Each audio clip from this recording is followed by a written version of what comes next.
Praneeth group వారి group park Spanish model triplex Vilas Dundigal Gagillapur. మరిన్ని వివరాలకి ఈ కింద నంబర్ ని సంప్రదించండి.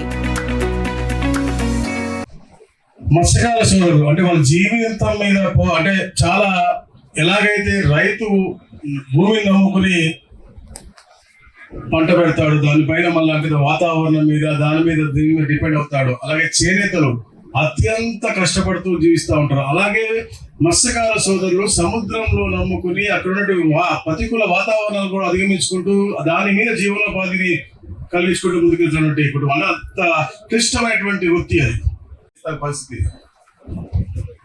రేపు తల్లికి వందనం, రైతన్నకి మనం 10 సంవత్సరాలు ఇస్తామని చెప్పింది కూడా రేపు వచ్చే నెల నుంచి ఇవ్వబోతా ఉన్నాం. అట్లా చెప్పినటువంటి అన్ని పరిస్థితులు. ఎందుకంటే 2019 ముందు ఎలాగైతే గ్రోత్ ఉండిందో ఈ రాష్ట్రానికి, మళ్ళా గ్రోత్ ఉండాలి, దానికంటే అధిగమించి ఈ దేశంలో మొట్టమొదటి స్థానానికి వెళ్ళాలని లక్ష్యంతోనే ఆగిన ప్రతి ఒక్క పని కూడా అన్న క్యాంటీన్లు కూడా అన్ని మూసేస్తే దాదాపుగా 200 పైచీలు అన్న క్యాంటీన్లు ఈ రోజు రాష్ట్రంలో తీసాం. తప్పకుండా రాబోయే రోజుల్లో ఈ ప్రాంతంలో హెడ్ క్వార్టర్స్ చూసుకుని నిజాంపట్నం ఇక్కడ చూసుకుని ఎక్కడైతే మత్స్యకార సోదరులు కష్టం మీద వస్తూ ఉంటారు వాళ్ళకి కూడా అందుబాటులో ఉండేలా ఒక మా అన్న క్యాంటీన్ లో కూడా మనం పెట్టే ఏర్పాటు కూడా మనం చేయాల్సిన అవసరం తప్పకుండా చేస్తామని కూడా చెప్పారు, చేస్తాం. ఎందుకంటే ఇది ఒక ప్రోయాక్టివ్ గవర్నమెంట్, ఇప్పుడు కూడా ఒక పాజిటివ్ గా మంచి చెయ్యాలి అనే తపనతో పనిచేసే గవర్నమెంట్. అందరూ మాటలు చెప్తారు కానీ తెలుగుదేశం పార్టీ ఒకటే మీరు గుర్తుపెట్టుకోవాలి. ఎందుకంటే 2014-19 ఈ ప్రాంత అభివృద్ధి ఎలా జరిగిందో మీరు చూశారు. తర్వాత 19 ఎలా వెనకబడిపోయింది రాష్ట్రం, ఎక్కడ పని జరగకుండా ఒకటి చూశారు. ఈ రోజు మళ్ళా ఒక పాజిటివ్ వేగా, ఎందుకంటే కూటమి ప్రభుత్వం ఉంది, కేంద్రంలో మోడీ గారి ప్రభుత్వం ఉంది, వారి ఆశీస్సులు ఉన్నాయి. ఇక్కడ చంద్రబాబు నాయుడు గారు, పవన్ కళ్యాణ్ గారు ఒక మంచి ఆలోచనతో ముందుకెళ్తా ఉన్నారు.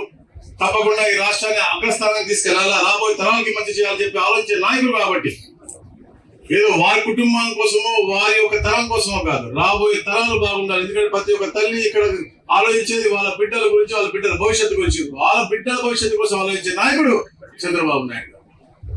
ఏదైనా చేస్తే అది కొన్ని తరాల వరకు ఉపయోగపడాలని చెప్పేసి వాళ్ళు ఆలోచన చేస్తారు.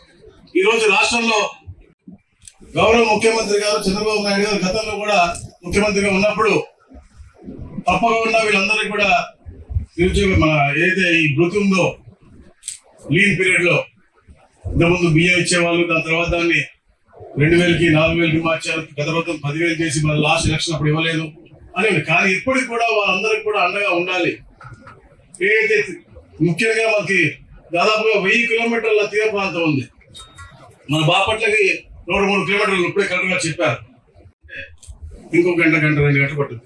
అందుకని తప్పకుండా పిహెచ్సి కూడా ఇక్కడ రావాలి అని చెప్పేసి నా యొక్క తప్పన కూడా చేస్తామని మీ అందరూ ఆశీస్సులు ఉంటే తప్పకుండా ఇక్కడ పిహెచ్సి కూడా ఏర్పాటు చేయడం కోసం నా పూర్తి ప్రయత్నం చేస్తాను. ఎందుకంటే నేను చెప్పుకున్నాను, ఈ ప్రాంతంలో మీరు తీర ప్రాంతం చాలా వెనకబడిన ప్రాంతం, ఈ ప్రాంతంలో పిహెచ్సి లేకపోవడం మూలంగా ఎంతో మంది ప్రాణాలు కోల్పోతారు. కాబట్టి పూర్తిగా మత్స్యకార సోదరులు ఉండే ప్రాంతం ఆ రోజు ఎలాగైతే స్కూల్ కోసం పోరాటం చేసి స్కూల్ తెచ్చామో దాన్ని మీరు గట్టిగా కాపాడుకుంటా ఉన్నారు, ఇంకా కాపాడుకోవాల్సిన అవసరం ఉంది. కొన్ని ఇబ్బందులు వచ్చినాయి మధ్యలో, అయినా గ్రామస్తులు సంఘటితంగా ఉంటే ఆ గ్రామ అభివృద్ధి సాధ్యమవుతుంది. అందుకని సంఘటితంగా ఉండి తప్పకుండా ఆ గ్రామ అభివృద్ధి కోసం మీరు కష్టపడండి. తప్పకుండా పైన గౌరవ ముఖ్యమంత్రి గారు ఒక పాజిటివ్ మోడ్ ఉన్నారు కాబట్టి, కుటుంబ ప్రభుత్వం ఉంది కాబట్టి ఈ ప్రాంత అభివృద్ధి కోసం పూర్తిగా మేము మీకు సహకరిస్తాము. మీకు అంటే మీ ఆశతో మేము ఈ గౌరవం వచ్చింది కాబట్టి తప్పకుండా మీ సేవలో మేము ఎప్పుడు ఉంటాం. మత్స్యకార సేవలో అనేది మొదలు పెట్టారు, అలాగే ఈ ప్రాంత సేవలో ఎప్పుడు కూడా నేను ఉంటాను.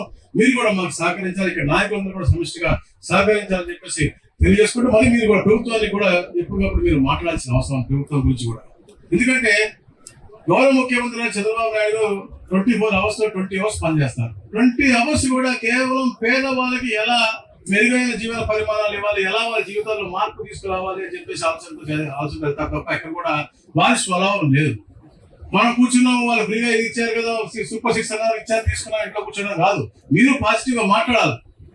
చిన్న తప్పులు ప్రతి ఒక్క కింద నాయకత్వంలో కింద అధికారులు అవ్వచ్చు, అయినప్పటికీ కూడా ప్రభుత్వం మన గురించి ఆలోచించే మంచి ఆలోచనలు మనం మాట్లాడాల్సిన అవసరం ఉంది. ఎందుకంటే ఈరోజు మనం చూస్తా ఉన్నాం, ఈ ఎంట్రాబాబు P4 మీరు అనుకోవచ్చు, కానీ P4 కూడా ఒక మంచి సబ్జెక్ట్. గౌరవ ముఖ్యమంత్రి గారు ఎంచుకున్న సబ్జెక్ట్.